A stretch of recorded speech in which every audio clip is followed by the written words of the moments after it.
Nanoteknologi muncul sebagai jembatan yang menghubungkan otak manusia dengan dunia virtual, menawarkan akses instan ke informasi dan solusi yang sebelumnya dianggap mustahil.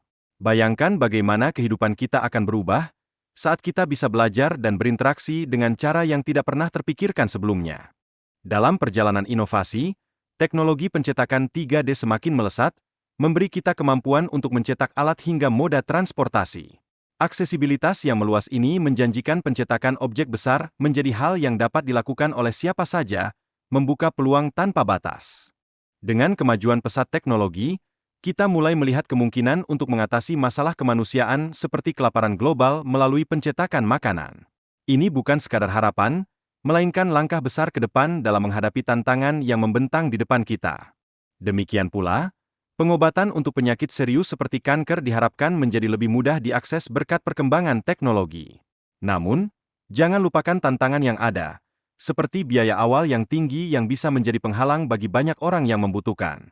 Di sisi lain, kendaraan otonom menjanjikan untuk merevolusi cara kita bepergian, berpotensi mengurangi kecelakaan lalu lintas.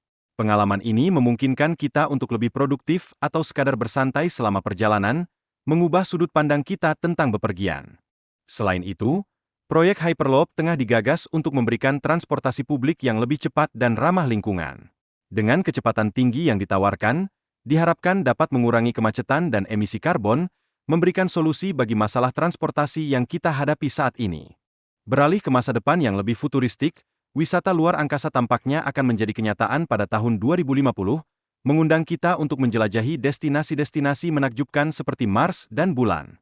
Namun, perjalanan ini tidak akan murah, menuntut kita untuk mempersiapkan diri secara finansial.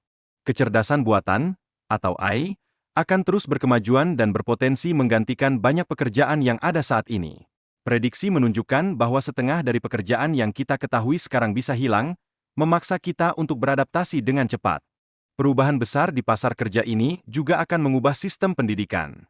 Sekolah digital dan gelar online menjadi lebih umum, memberikan akses pendidikan yang lebih luas kepada lebih banyak orang, suatu hal yang krusial di era yang terus berkembang ini. Metaverse pun menjanjikan interaksi sosial yang lebih mendalam, dengan pengalaman virtual yang bisa dinikmati bersama keluarga dan teman.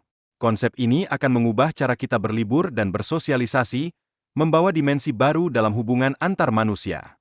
Tak dapat dipungkiri, penggunaan uang tunai akan semakin berkurang. Pada tahun 2050, transaksi keuangan mungkin sepenuhnya dilakukan secara virtual, menandakan pergeseran besar dalam cara kita berbelanja dan bertransaksi di dunia yang semakin digital. Akhirnya, rumah pintar di tahun 2050 akan sepenuhnya otomatis, mampu merespons kebutuhan penghuninya tanpa perintah. Bayangkan teknologi seperti televisi hologram yang menjadikan pengalaman hiburan lebih interaktif dan menyenangkan, menciptakan kenyamanan dan inovasi dalam hidup kita sehari-hari.